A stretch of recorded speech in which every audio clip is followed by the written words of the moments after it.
ఉత్తరప్రదేశ్లో యోగి ఆదిత్యనాథ్కి దెబ్బ తగలబోతోందా?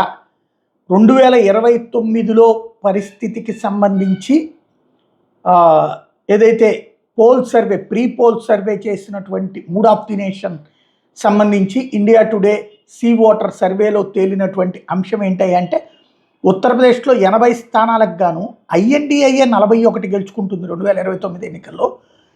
ఎన్డీఏ 38కి పరిమితం అవుతుందని అంచనా వేసింది.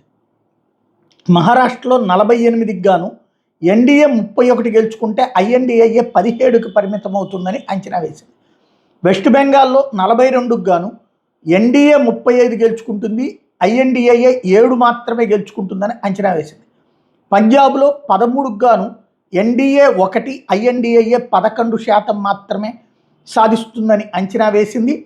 ఇందులో మోడీ పెర్ఫార్మెన్స్ పట్ల ఈ రాష్ట్రాల్లో చూస్తే 51% మంది, టోటల్గా దేశంలో 51% మంది మోడీ పెర్ఫార్మెన్స్ పట్ల సంతృప్తి వ్యక్తం చేస్తుంటే అసంతృప్తి వ్యక్తం చేస్తున్న వాళ్ళ సంఖ్య 27% అన్నటువంటిది లెక్క తేల్చింది.